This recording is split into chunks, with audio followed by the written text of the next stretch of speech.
Alright, hello and welcome to our second test match with Red Deck Bombardment. I'm going to keep this hand.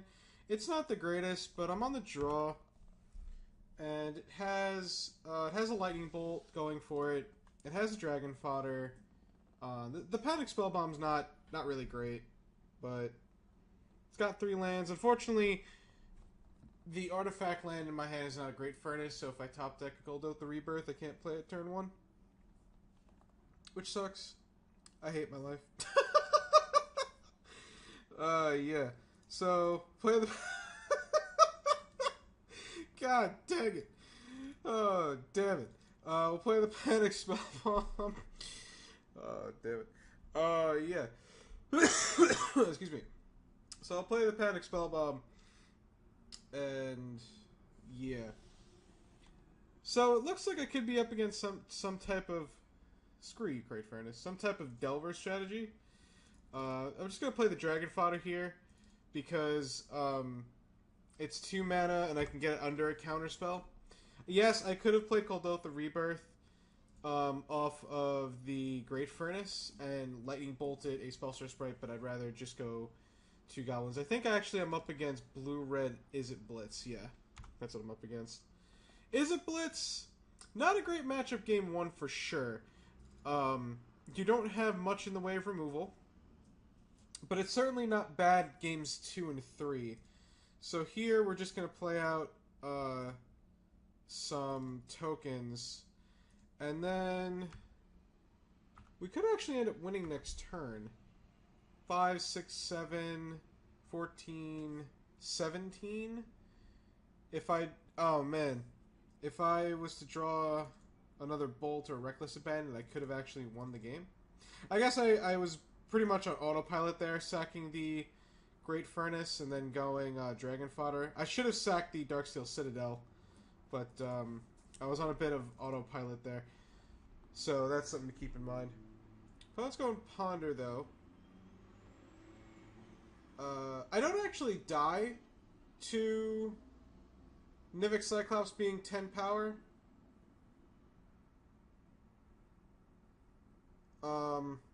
Because I can block with 1 token and then go to 1. But, yeah. Okay, another island. I like my opponent's lands a lot. My opponent's lands are cool. Gataxian Probe. Okay. So they kind of see that my hand is pretty good. The other problem is if I top deck a Goblin Bushwhacker, I can't Lightning Bolt as well, and that would have gotten me the win, I think. Oh no, that would have been the same thing, right? No, it would have gotten me the win because I have a Goblin Warstrike. But looks like I'm going to die this turn anyway. But that is just, it's something to keep in mind. So yeah, I mean, this is a great draw for my deck. The problem is that, again, the Nivik Cyclops deck is very, very tough to beat game 1, of course, because you don't have anywhere near enough burn to burn out a Cyclops. Killing Fiend, of course, would not have been a problem, but unfortunately, they were on the play. If I was on the play, I may have actually won, depending on what happened. But, you know, we'll see. Looks like my opponent is going to slow roll me. Unless they really don't have it. But, I mean, come on. Out of all the cards they just drew, you're going to tell me they don't have it? They don't have it! Wow, really? Cool. Alright, we drew a Goblin War Marshal. So we'll play out the Cyclops. We'll attack for 6. The reason I want to attack for 6... Well, wait, do I kill my opponent, actually? If I attack for 6, put them to 10... Let's say they actually go to 10. No, again, oh no, I wouldn't win because I would be thinking if I'm playing a Warstrike. Because... Right, because if I attack for 6 and put them to 10, I can hit them down to 4 and then I put them to 1. So I wouldn't actually be able to win. But my opponent has shown to not have a Temur Battle Rage, and I can play Mog War Marshal, which is 2 blockers. And I can also keep up Lightning Bolt for the Delver if it flips in their upkeep. there's really no point in using the Panic Spellbomb right now, because if they had blocked with the Delver, I don't care. Getting that threat off the board is perfectly fine with me. So we'll play this Mohawk War Marshal. And we'll just pass the turn, keeping up this Lightning Bolt. Let's see what my opponent flips, since they... I mean, they can protect it if they want. With Apostle's Blessing, but they could have done that anyway. So they didn't flip it. So they could have drawn a creature or a land. And if it's a creature and it's a Kiln Fiend, I'd much rather kill the Kiln Fiend. With the amount of burn in my hand, I would win the game next... I win the game next turn, because I have 11 damage. Not to mention I have all these goblin creatures to attack with, so... That is something. Obviously, no Hydroblast to worry about game 1. At least I don't think so. There should be no Electrickery game 1. There should be no Swirling Sandstorm in this deck at all. Actually, you know what? Swirling Sandstorm would be pretty cool if you could guarantee yourself to get to 5 mana.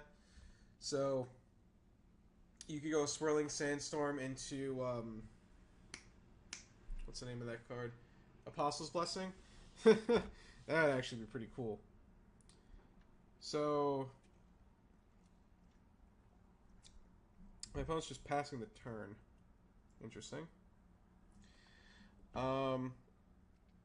I'm not going to pay Echo here, because I have War Strike plus Lightning Bolt anyway. So there isn't really a point in paying Echo. So I did make a mistake. Luckily that mistake was minor. But it was a mistake nonetheless. It's something to... What? He's making me discard a card? Is that what's going on? Yes. Okay. Lightning Bolt. I guess that's a reason to not use Lightning Bolt. I could use the Panic Spellbomb to draw a card. So that is something that I just noticed. But now I'm going to pay the Echo.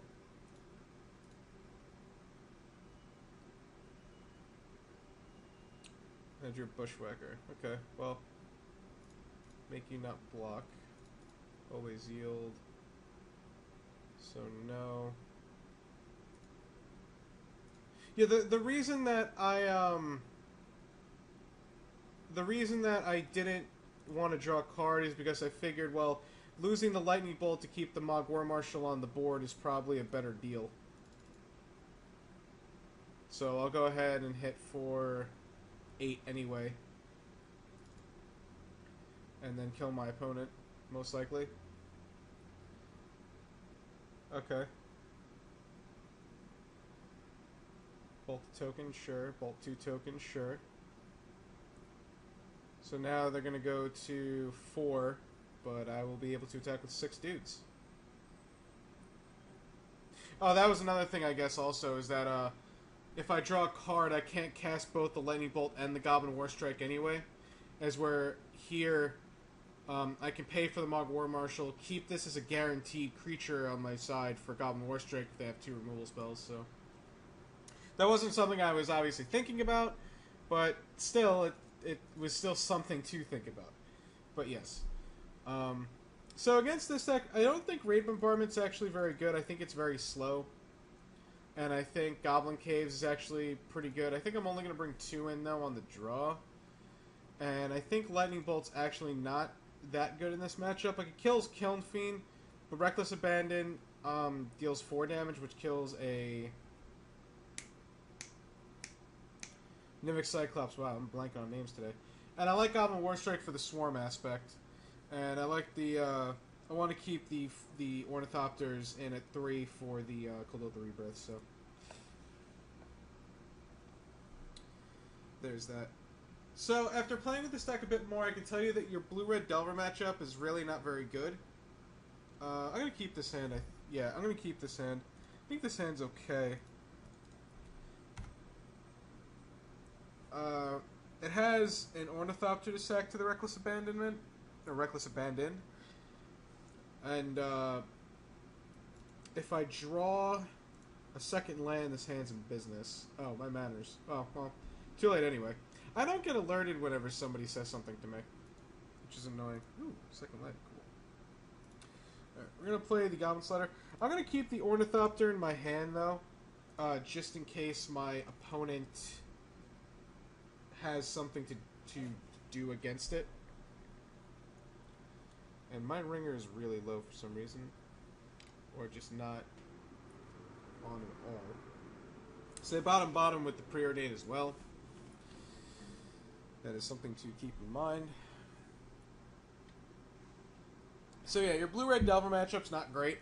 That should be expected.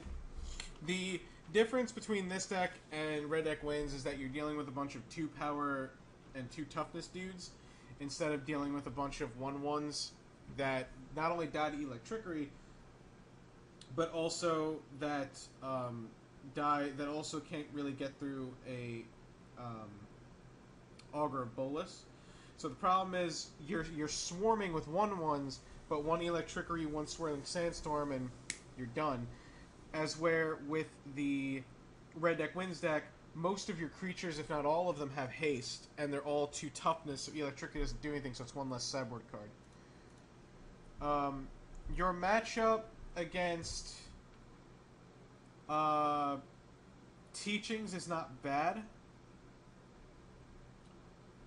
but it certainly lacks and could be better.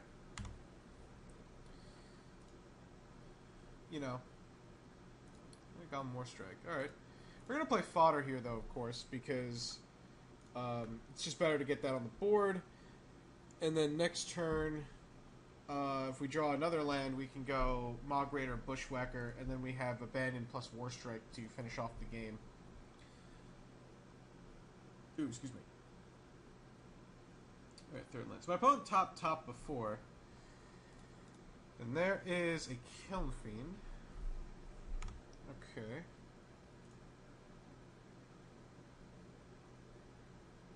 A Denizen.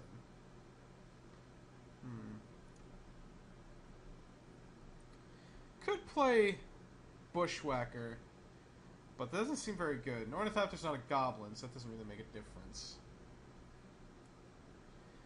Now the problem is I could actually die next turn, so the question becomes, does my opponent have a mutagenic... Well, mutagenic growth doesn't do anything, but does my opponent have an Apostle's Blessing? And I can't really play around that.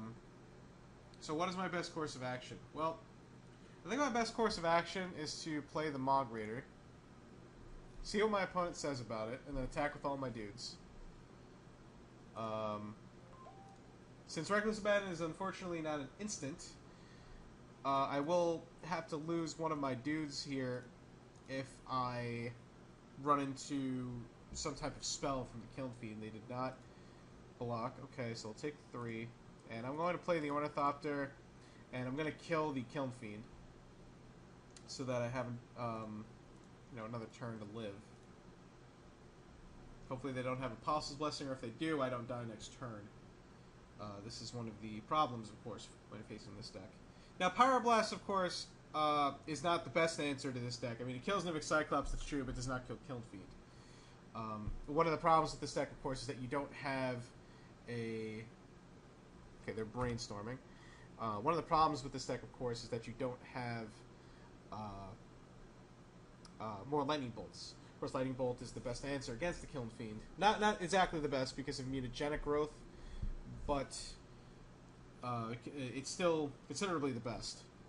Alright, so if we draw a land, we can go Goblin Bushwhacker and get in for 10.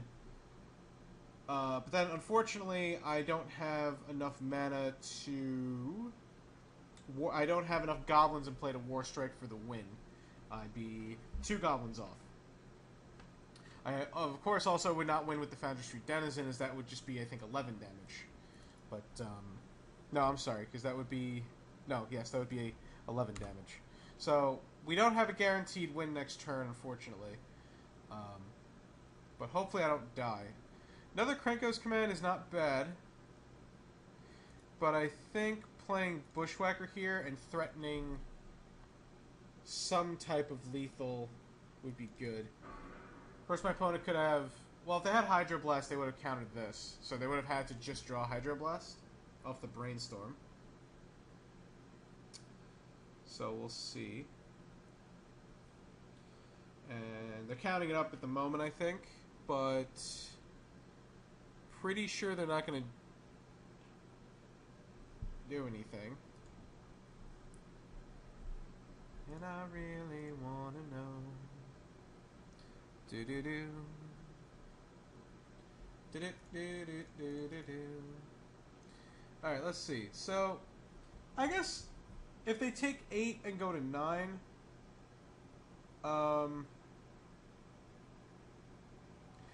the thing is, does the extra 2 damage make a difference of them going to 7? I don't think it does. So what I think is I'm going to just attack for 8 and leave back a blocker so that if my opponent tries to attack me for exactly 20, I will survive at 1 and then win the next turn. Because I would actually win the next turn because I would bring them to 5, play the Denizen, and Goblin War Strike them to death. So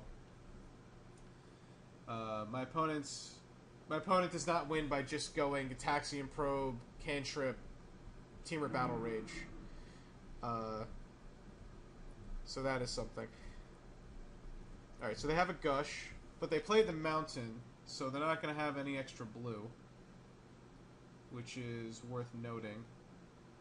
But I think I'm going to die anyway.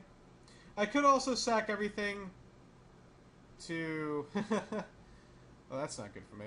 I could also sack everything to make this a 5/5 to give myself a couple of turns or another turn. So that's something to keep in mind. Which is another reason to leave back the blocker. So we'll see what happens here. My opponent's lightning bolting my guy.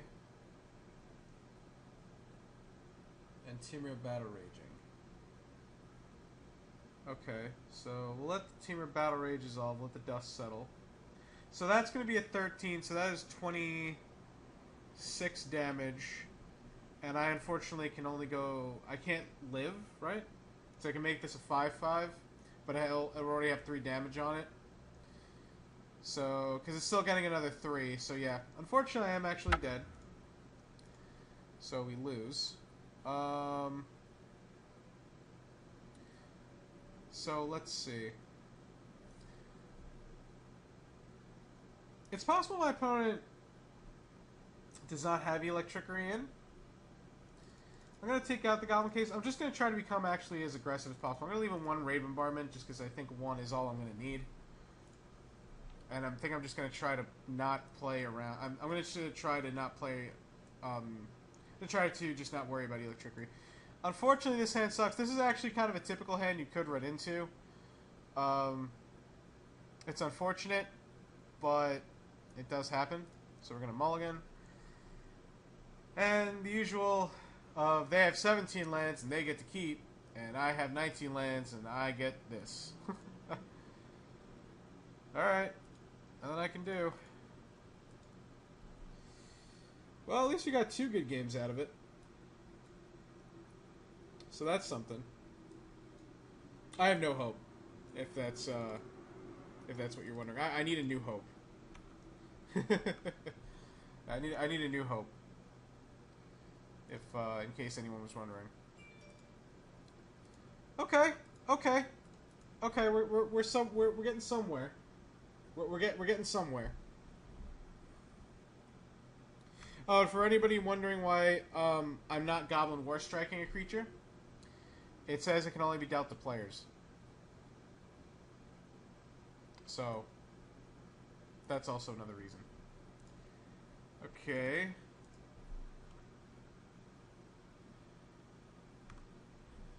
Just gotta hope to not die. Just gotta hope to not die. We'll see what happens. Well, it's turn 3, and next turn I can deal 15 damage, right? So that's something.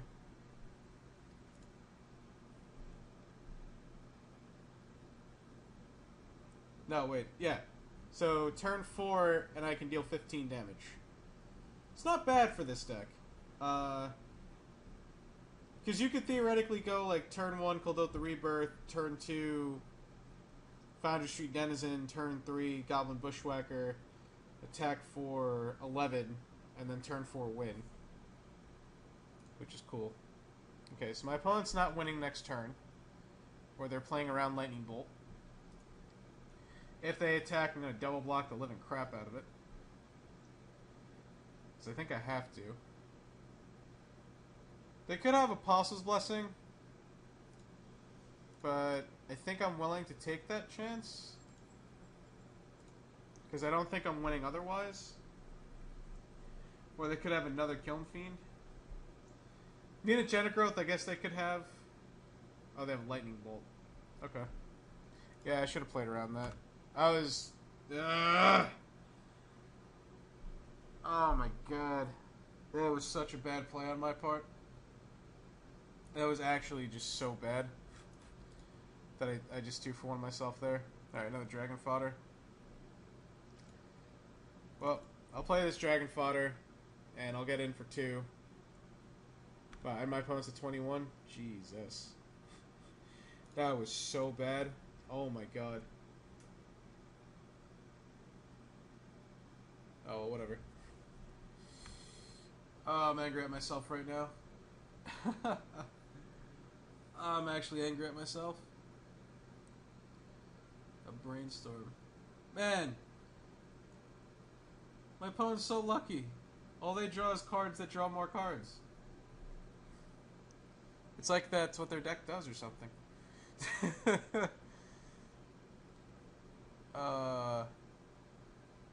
Yeah. I think it's... Well, you know the other thing is... Maybe it's better to just, like... not stay at 20. Alright, I'm gonna take 4 this time. Because I can't win now if I block.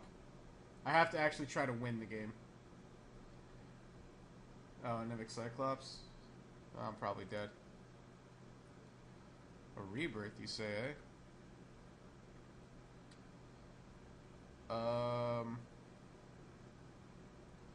Well, they don't have Timber Battle Rage, or else they would have went for it. And they brainstormed it in shuffle, so there's chances that I don't die. So I think the plan here would be to play Rebirth. Let's see, if I attack them down to 16, I play Rebirth and I have 3... I attack them down to 16. Let's see, if I War Strike them for 7, they go to 12. I then hit them down to 9. Right? Yeah. And then I have back 3 blockers. And then I have a Bushwhacker next turn that hopefully does not get countered. Oh, wait a minute. 1, 2, 3, 4, 5, 6, 7. No, that's only 14. Damn it, I'm 1 land off. Oh, I'm 1 land off. That sucks. Yeah, I guess that's what I gotta do. So, sack, play Rebirth, and then War Strike you, hold up Lightning Bolt, attack you down to 9.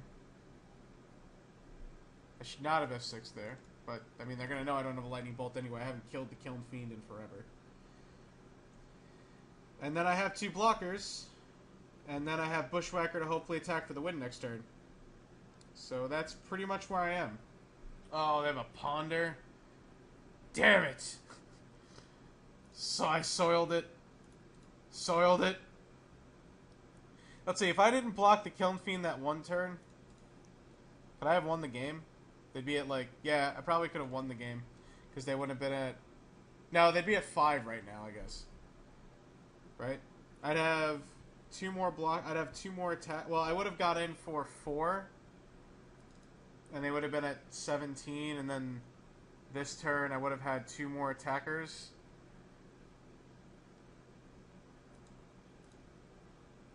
They chose to shuffle, so that's good. So anything they top right now is just like, you know...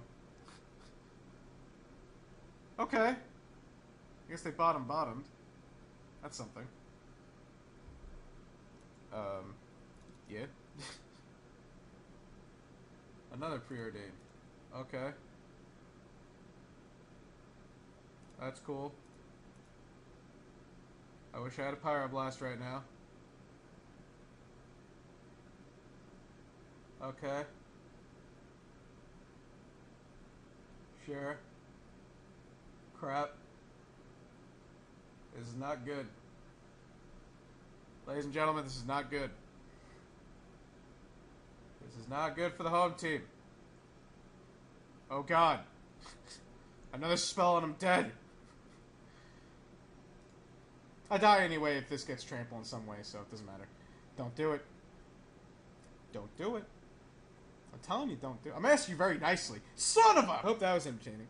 Anyway, so, as far as this deck goes, it's fun. I like it a lot, but it's still... It has the same problem that Goblins has, where I feel like because you're relying on a lot of 1 toughness creatures, you just how do I say this? Let me start by saying this. The thing about Red Deck Wins compared to this deck is, one, Red Deck Wins has more burn, so you don't actually have to rely on creatures that often. Number 2 is you're more you've opened the door for Electrickery to really own you. You've opened the door for Swirling Sandstorm to really own you. For Nausea, for Shrivel, and now you might be saying, but you have Maw Raider and Goblin Slider. Well, the thing is that those decks are going to kill the Maw Raider and the Goblin Slider or counter them, so you don't have them into play anyway, so you can't really rely on that. The other thing about Red Deck Wins is that all of your creatures have haste and they're all 2 power.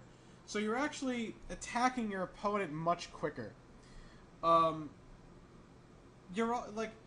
Also, the go wide strategy of Pauper it doesn't really work much anymore, because a lot of decks in Pauper have kind of become accustomed to that, especially with the printing of Augur of Bolas. Augur of Bolas is just a huge problem because now you have to be able to attack through it for profit and not lose too much if you don't get to block it, right? So one of the big problems with this deck when comparing it to Red Deck Wins, again, is just that I think that being able to play a bunch of 2-power creatures compared to swarming the board with tokens with cards like Electrickery out there, with really just the way that a lot of decks are designed in Pauper, with a lot of Shrivel effects and whatnot being around, a lot of Echoing Decays and Teachings, a lot of Moments Peace and Tron. I think having this deck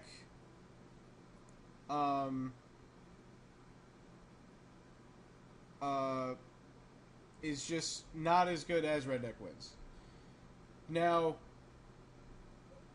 the big question is, do I think you shouldn't play this deck? Or do I think you should play this deck?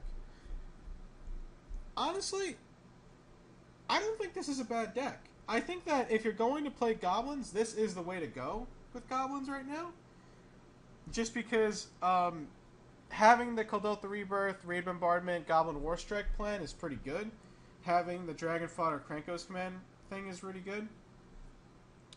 And obviously Panic Spellbomb has been very good in my testing. So, but yeah, I think that this deck is actually pretty good. Are your results going to be very good? Well, I don't know. I can't really say for sure. I think right now in Pauper, the three definite decks are probably Blue Red Delver, Stompy as always, and Tron, Dinrovatron. I think that... oh, excuse me. Well, I think Blue Red Delver and Dinrovatron are the two decks in the format that have no, like, really no bad matchups. So I think they're the two best. I'm sorry, it's those two in Affinity. I think that those two decks in Affinity are really the decks that have like no bad matchups. They might have some cards that really mess them up. You know, like Affinity with Gorilla Shaman, Tron with Land Destruction, Delver with, you know, Pyroblast and Electricity and stuff. So but as far as the rest of the format, you know, with Stompy, Mono Blue Delver, Mono Black Control, if that's still around, I guess, Goblins, Red Deck Wins, White Weenie, and all the other decks, it really depends on matchups. You know, like, I think that this deck has a really good Tron matchup. Of course, if they draw really well, you're not going to do well. But I think it has a pretty mediocre Blue-Red Delver matchup. You know, now it's the same with Red Deck Wins. I think that Red Deck Wins has a pretty mediocre Delver, Snow Delver matchup. Slurring my words here, and I think that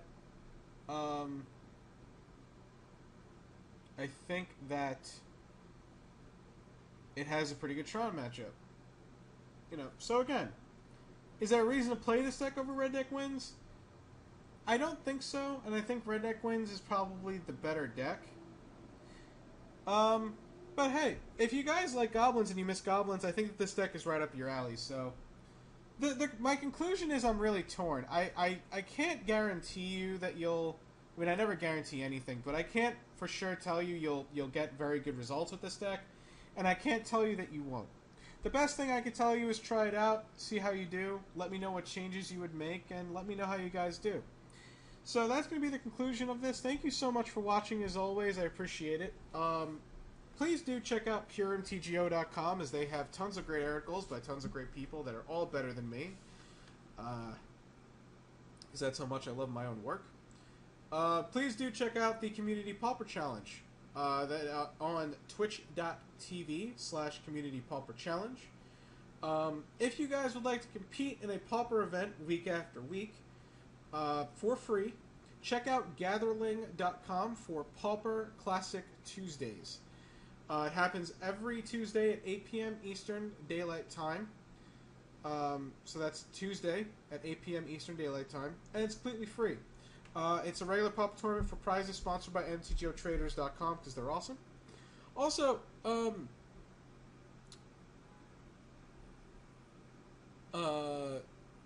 if you guys would like to subscribe to me on YouTube, I don't plan on making this a career, but it makes me feel better.